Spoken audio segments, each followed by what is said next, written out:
My name's Sean Bristow. I use they, them pronouns. I am the program manager for the Get Sensible campaign. I'm also a drug user and a local activist in the Calgary community. So I'm Matt Hill. I'm a neuroscientist at the Hotchkiss Brain Institute up at the University of Calgary here. I've been studying the cannabinoid system in the brain for about 20 years now. Started in undergrad, through grad school, and in my own lab. Historically, much more studying the endocannabinoid system, and then more recently, the last few years, actually moving much more into cannabis with the changes we've had in policy that have made research a little bit easier now. I mean, polysubstance use, from the way I look at it, is obviously using multiple substances in combination with one another. From a research perspective, this is something that really is poorly studied, and a lot of it just becomes the complexity of the research designs if you're doing it from a basic science perspective. But in human research, it's also quite complicated because, again, if you're doing controlled lab studies, the amount of different design you'd need to encompass this to look at interactions becomes quite difficult. There is people who've done it. It's just a very complex process. So polysubstance use to me, and one of the reasons why I wanted to talk about this, is just recognizing how easily you can fit into that category because there are such a number of substances available to us, whether that be caffeine or cannabis or alcohol and other unregulated drugs, or what we call illegal drugs. It's really easy to mix them, and I think it's something that youth don't necessarily think about a lot, but I think it's a really important thing to consider when you're engaging in it, especially with regards to drug interactions. And as being part of this team, we talk about cannabis a lot, but cannabis is often used in conjunction with other substances, quite frequently, like truthfully.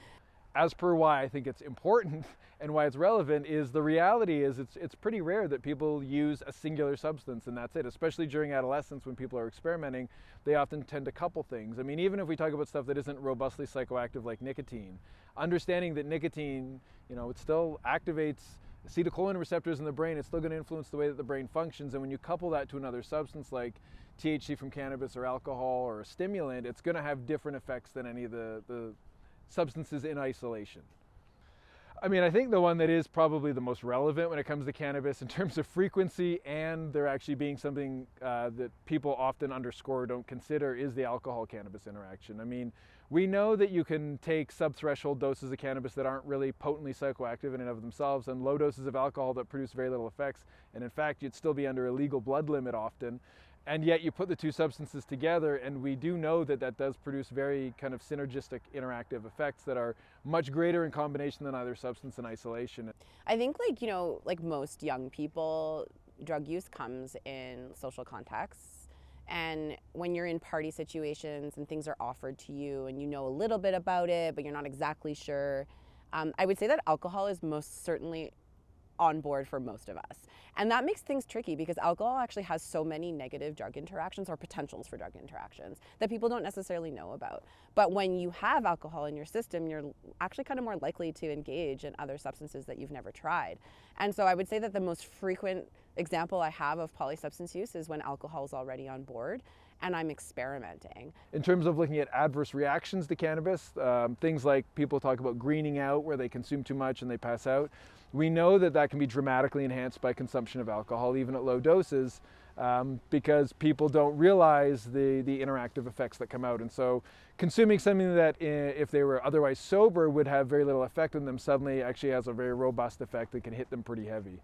In a cannabis specific sense, the times where I've gotten the most high or the most intoxicated from cannabis is when I had alcohol on board already. I learned later that it was called crossfaded, and I was like, yeah, no wonder I felt horrible, like totally out of control. And so I think, sometimes it does happen in an experimental context, but it also is really dependent on your social circles. I had experimented with drugs as a teenager growing up in BC, and one of the things I was always really disappointed with was when I would actually kind of try and understand the risks of what I was doing, I would try and go talk to the counselors or the teachers, and they would kind of provide you with these DARE books.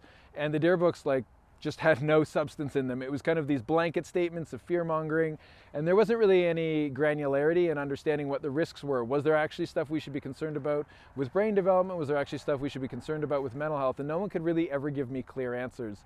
What I do if I'm planning to intentionally mix drugs is plan my night. So I will look up resources, whether that's on the internet or, like I said earlier, talking to a healthcare provider about it.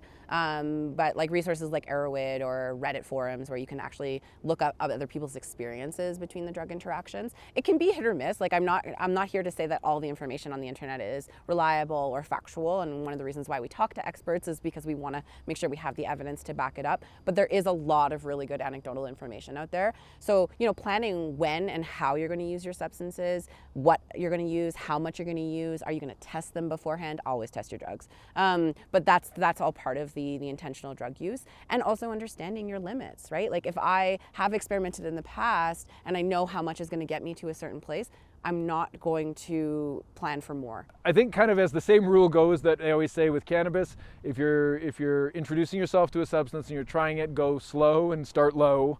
And I would say the same rules apply if people are mixing substances. I mean, it can get dangerous. I mean, we know this. People mixing things, you can lose control of the situation. And so if someone is making a decision to do that, instead of taking this hardline abstinence rule and saying, how dare you ever do that, the reality is people are doing this. So the best thing I could say to them is be careful, be cautious, and kind of move things through slowly so that you have the ability to understand in your own biology and your body where you have different thresholds and where you kind of cross a line. And also make sure you're in a comfortable environment and with people who are there to look out for you, because you never want to put yourself in a situation like this where you can lose control and you don't have a safety net to try and help you if something does go bad. Like the responsibility I feel when I'm sharing drugs or sharing substances with people around me is to actually talk about my process and to also provide and bring with me the tools that are necessary for that process, whether that be a drug testing kit, the fentanyl strips, the reagents, or literally like having supplements like magnesium on board or vitamin C, anything that might literally make the experience more fun or more safe for us, I will bring with me. Oh my God, I almost forgot my naloxone kit. Of course I'm gonna bring that. And that is what prompts conversation, because when you have all of those things and people are like, why do you have so much extra stuff? Or they're like, do I really need to take this vitamin? I'm like, no, you don't need to, but here are some things that I know that it supports me in. So being able to talk about that and having those plans set and bringing them to the party with you, I think is a great way to start that conversation. I feel like the titration range, and this is one of the issues that can happen with higher potency cannabis, is people don't understand where their threshold is, where things go from being comfortable to being bad. And when it's a high potency cannabis, that window can be incredibly narrow for some people. And so a lower potency cannabis that has less THC and more CBD often gives an individual more flexibility to figure out that titration window. And if you're engaging in polysubstance use where there's already an enhancement of the effects of THC, I would say from a harm reduction standpoint, obviously the smarter decision would be to use lower potency products, because that would be much more likely that you would not have an aversive outcome from mixing them. I think that's also something we need to talk about, how often we think we have a tolerance or how often we think we can do more and then we end up overdoing it. And cannabis is a really easy example of that, alcohol as well, especially now that they're regulated and we can get them everywhere. But when you're mixing all of them, it is a really good idea to plan from the start and to have also a come down plan. That's why cannabis is so helpful, because that is usually the last drug I use to help me either fall asleep or just kind of ease into the end of the night. And yeah, just having all those tools on hand is what my most that's the advice I'd like to give. I would just be cautious in general in terms of mixing, and I would really discourage polysubstance use until you're comfortable with, you have a pretty good idea of your own titration ranges in a substance, because I think you're just setting yourself up for a potential aversive outcome from mixing doses that have unexpected results.